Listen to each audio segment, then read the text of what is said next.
Hello friends, वादे के मुताबिक मैं आज फिर हाजिर हूँ आप सबके आगे एक बहुत ही इम्पॉर्टेंट वीडियो लेकर के।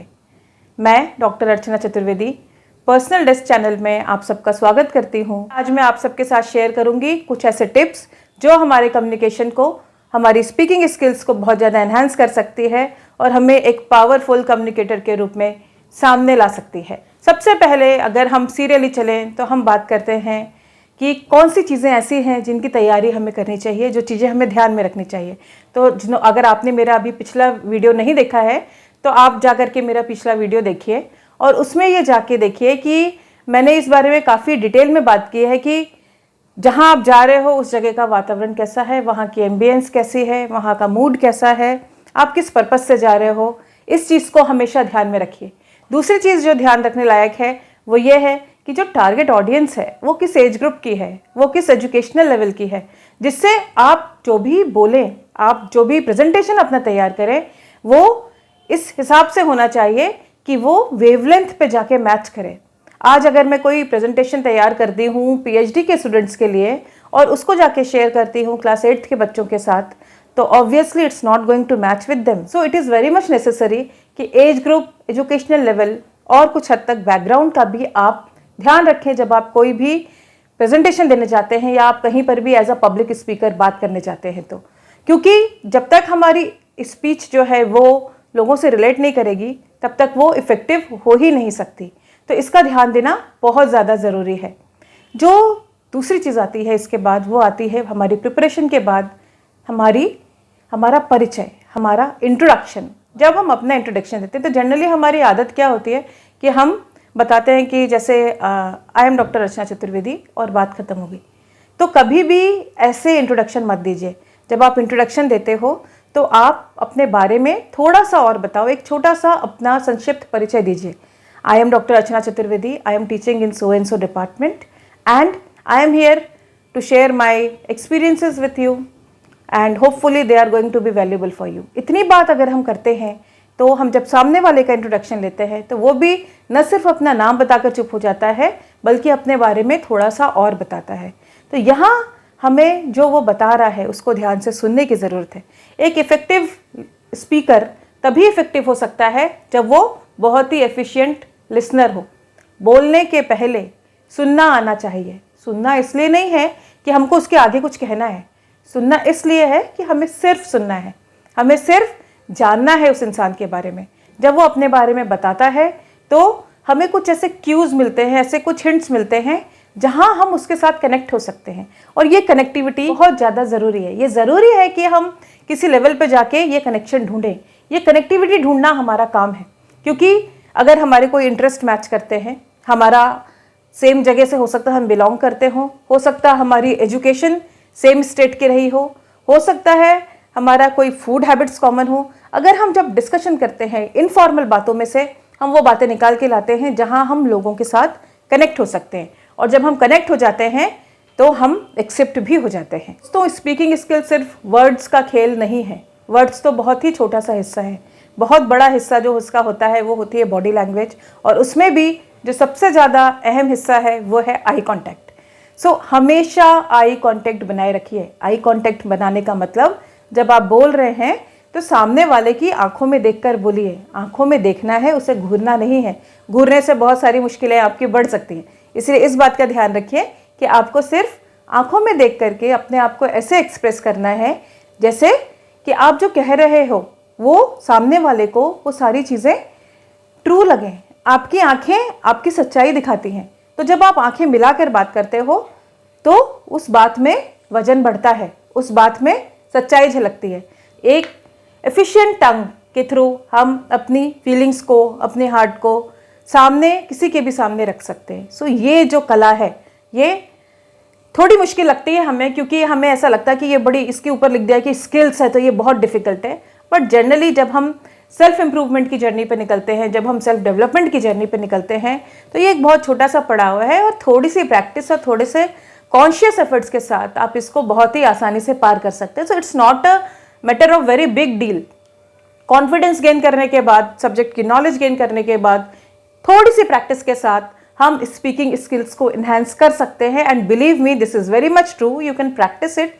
एक बात जो बहुत ज़्यादा ध्यान देने वाली है वो ये है कि जब हम कहीं बात करने जाते हैं या कहीं पब्लिक स्पीकिंग करते हैं या किसी के साथ मिलते हैं तो हमें खुद पे ध्यान नहीं देना है, हमें ध्यान देना है सामने वाले पे। he or she should be the center of your conversation. You have to converse in such a way that the person should feel important.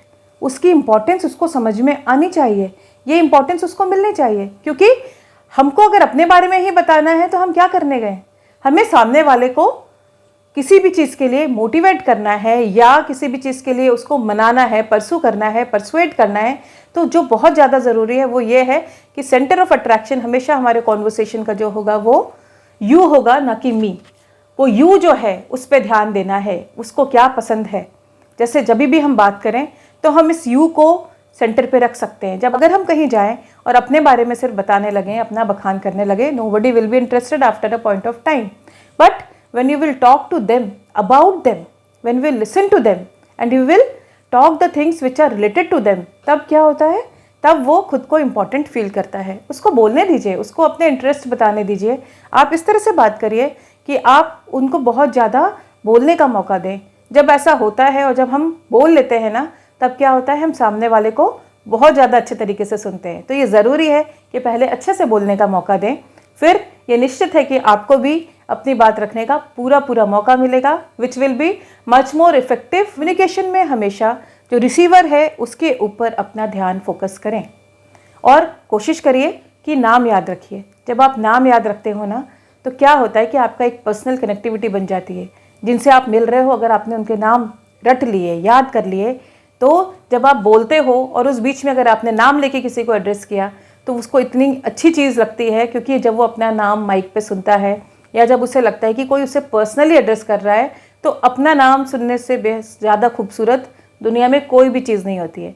तो पर्सन फील्स सो हैप्पी, और जब वो हैप्पी होता है, जब वो आपकी बातों से खुश होता है, तो वो आपको बहुत आसानी से एक्सेप्ट करता है और आपकी बातों से भी अग्री करता है।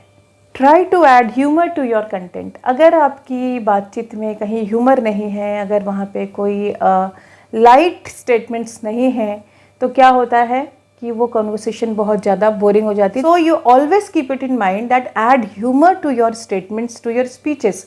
अगर आप थोड़ा सा ह्यूमर ऐड करते हो तो वो माहौल को बहुत ज़्यादा लाइवली बना देता है। उतना ही अच्छा जो कम्युनिकेशन है वो होता है, उतना ही इफेक्टिव कम्युनिकेशन होता है, उतना ही रिटेनेबल होता है।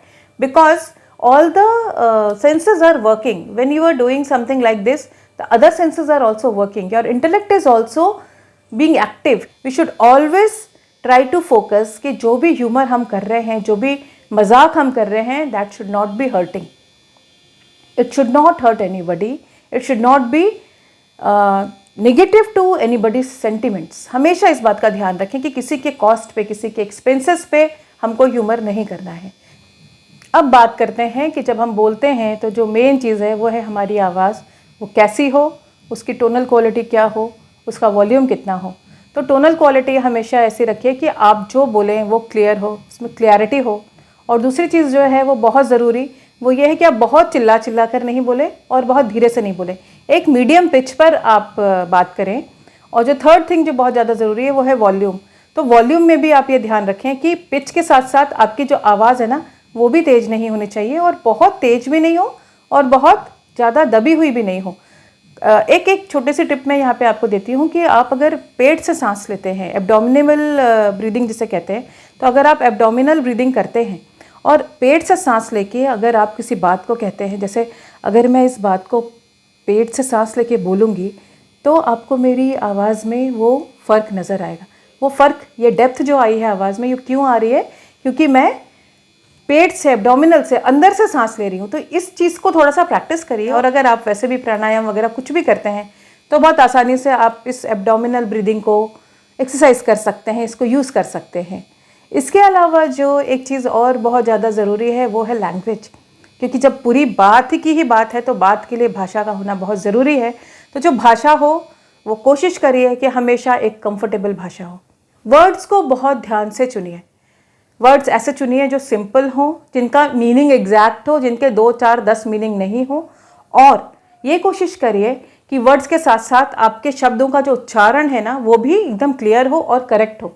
अगर आप सही उच्चारण करते हो, अगर आपकी वोकैबुलरी सही है, अगर आपका प्रोनाउंसिएशन सही है, तो it is going to be very effective और वो आपकी एक पॉजिटिव इमेज बनाता है। यहीं अगर हम गलत शब्द लिखें, गलत स्पेलिंग्स लिख के दिखाएं या गलत उच्चारण करके दिखाएं, श को सा बोलें, स को श बोलें, इस तरह की दिक्कतें अगर हम करते हैं, अड़ा कोरा बोलें, र कोड़ा बोलें, तो क्या होता है कि इंसान उन चीज़ों के ऊपर ध्यान देता है, जो सुन रहा है वो उन चीज़ों के ऊपर ध्यान देता है और जो मैसेज आप देना चाह रहे हो वो कहीं जब आप बात करते हो तो कौन सी स्टाइल्स को यूज़ करो, कौन से अप्रोचेस को यूज़ करो। So always keep it in mind that the style should be always interactive, it should be always participative and it should be always expressive. ये 3 चीज़ें हमेशा ध्यान रखिए कि जब आप बात करते हैं ना तो उसको डायलॉग फॉर्म में बात करिए, मोनोलॉग नहीं। मोनोलॉग मतलब एक तरफ से एक तरफा संवाद मत करिए, कोशिश करिए कि वो पार्टिसिपेटिव हो। आप बीच बीच में उनसे बात करिए, उनसे कुछ क्वेश्चंस करिए, उनको कुछ टॉपिक्स दीजिए जिस पे वो अपनी राय प्रकट करें। तो इस तरह से क्या होगा कि वो इंटरैक्टिव होगा and people will be constantly alert and they will be constantly attentive, they will pay attention to your entire speech. What happens that एक ग्रुप फीलिंग आती है, एक वी फीलिंग आती है और आप अपनी जो लीडरशिप स्किल्स है उनको यूज़ करके उस वी फीलिंग को बहुत ही अच्छे से एक अच्छे स्पीकर की तरह से अपने डायरेक्शन में मोड़ सकते हो। Always keep it in mind, it should be participative, it should be interactive and it should be expressive. And last but not the least point is that always welcome feedback. Feedback ज़रूर लें, ज़रूर लें। वो feedback ही आपको guide करता है आपके improvement के लिए। फीडबैक को ध्यान दीजिए, उस फीडबैक को हमेशा वेलकम करिए और उस फीडबैक के आधार पे खुद को इम्प्रूव करिए। सेल्फ इम्प्रूवमेंट के लिए बहुत ज़रूरी है कि लोगों के फीडबैक को हेल्दी वे में लें, सीरियसली लें और उन पॉइंट्स के अकॉर्डिंगली खुद को इम्प्रूव करें। सो होपफुली आज का वीडियो आपको पसंद आया होगा। इसको प्लीज़ लाइक करिए, शेयर करिए, सब्सक्राइब करिए और अगर आपको कोई भी बेनिफिट मिलता है तो do comment on my channel and that is personal desk channel.